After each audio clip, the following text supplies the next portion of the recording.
ये जमीन तो हम ही लोग न दिए हैं, जो चॉइस किया वही ना मिला हुआ है। तो भला बताइए, आसमान से लाया जाएगा जमीनवा? ये सब कोई बोले तो पूछ लिया करिए। 2 दशक पहले तब के प्रधानमंत्री मनमोहन सिंह ने एक बयान दिया था जो काफ़ी चर्चा में रहा। वो बयान था कि पैसा जो है पेड़ पे नहीं उगता है। कुछ इसी तरह का बयान कल मुख्यमंत्री ने दिया कि ज़मीन जो है वो आसमान से नहीं टपकेगा, आकाश से नहीं मिलेगा। उसी बात को आज आगे बढ़ाया जगदानंद सिंह ने। उन्होंने कहा मुख्यमंत्री ठीक बोलते हैं, ज़मीन जो है वो आसमान से नहीं आएगा और ना ही नालंदा से आएगा और ना ही हम जहाँ रहते हैं कैमूर वहाँ से आएगा। ज़मीन का इंतजाम करना सरकार की जिम्मेदारी है और ज़रूरत के हिसाब से सरकार ज़मीनों को मुहैया कराती है, उसका इंतजाम करती है। केवल ये कह देना कि फला पुल से ट्रांसफ़र नहीं हो सकता है, ये कहना गलत है।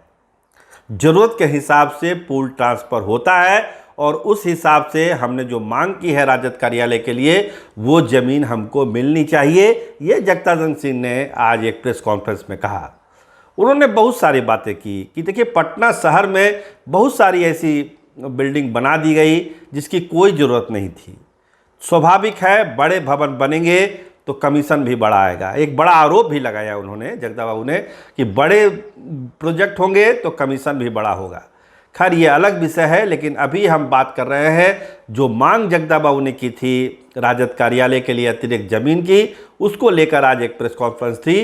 उन्होंने कहा कि ज़रूरत के हिसाब से वो ट्रांसफ़र होता है। पुल जिस पुल पे है, अगर कोर्ट के पुल में है, हाई कोर्ट के पुल में है कोई ज़मीन, तो वो ज़रूरत के हिसाब से दूसरे यूज में लाई जा सकती है। जिस तरह से बापू सभागार बना, ज्ञान भवन बना, ये म्यूजियम बना, तमाम चीज़ें बनी पटना में, तो पुल ट्रांसफ़र हुआ है, कोई नई बात नहीं है। मुख्यमंत्री की जो कल भाव भंगिमा थी वो ये जतलाती है कि झल्लाहट में ही मुख्यमंत्री ऐसी बात करते हैं, क्योंकि तर्क से मुख्यमंत्री कोई बात करते ही नहीं हैं, क्योंकि मैं उनको जानता हूं लंबे अरसे से। तो जगदा बाबू आज काफ़ी एग्रेसिव मूड में थे और उन्होंने कहा कि ज़रूरत के हिसाब से राजद को वो मिलनी चाहिए। बात विधायकों की संख्या का है ही नहीं, बात ज़रूरत की है और ज़रूरत को सरकार को समझना चाहिए। और उसी परिप्रेक्ष्य मैंने एक पत्र लिखा था, कोई गुनाह मैंने नहीं कर दिया। मैंने एक अपील की थी सरकार से, मुख्यमंत्री से, चूँकि वो हेड ऑफ स्टेट हैं, तो मैंने उनसे अपील की कि आप मेरी मांग पर ध्यान दीजिए और वो ज़मीन हमको आवंटित करिए। लेकिन कल जो भाव भंगिमा थी मुख्यमंत्री की, उसको देख के मुझे काफ़ी दुख हुआ। मुख्यमंत्री को विचार करना चाहिए हमारी मांग पर। तो सुनिए क्या कहा जगदा बाबू ने आज के प्रेस कॉन्फ्रेंस में। जनता दल को आप जमीन नहीं ट्रांसफर कर सकते हैं, अनावश्यक मांग है, हम मान लेंगे, लेकिन आप चलते फिरते जवाब मत दीजिए, विथ रीजन ऑर्डर आप दे दीजिए। ये बहाना नहीं चल सकता कि पुल फलाना है, ट्रांसफर आप पुल नहीं हो सकता है। आज के दिन आप लोग के माध्यम से मैं एक बार फिर निवेदन करता हूँ, यदि संवेदना बची हो, न्याय आपके दिमाग में बचा हुआ हो, बिहार की जनता को इस लोकतंत्र में अपने हिसाब से चलने चलाने की आपको जिद अलग से ना हो, नियम कायदे कानून से हुकूमत यदि आप चलाना चाहते हो तो उसको रिजेक्शन ऑन द ग्राउंड, पुल का बहाना नहीं, क्योंकि ये पुल ट्रांसफरेबल है और सरकार के कानून के मुताबिक कोई भी ज़मीन किसी को दी जा सकती है, उससे ली जा सकती है। मैं ये भी जिक्र नहीं कर रहा हूँ कि आपने जिस जगह पे बिंदेश्वरी दुबे जी मुख्यमंत्री थे, जिस भवन में आदरणीय लालू प्रसाद जी भी तो मुख्यमंत्री थे, श्रीमती राबड़ी देवी जी मुख्यमंत्री थे, फिर भी चौगुना विस्तार आपने क्यों किया?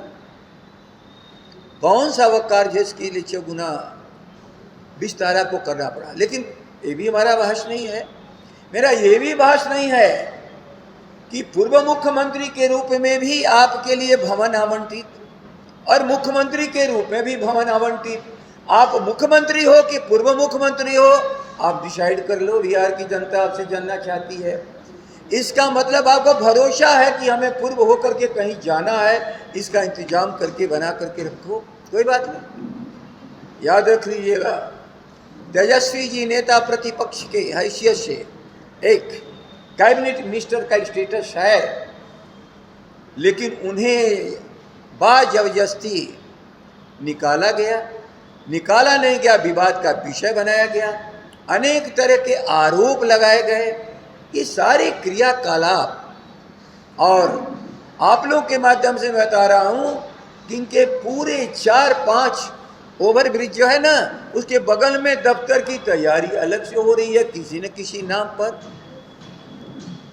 किसी न किसी के नाम पर। आरसीपी सिन्हा भी तो कहीं न कहीं किसी मकान में रह रहे हों, अनेकों लोग रह रहे हैं, जो पार्लियामेंट में चले गए वो भी रह रहे हैं, जो पार्लियामेंट में नहीं है, असेंबली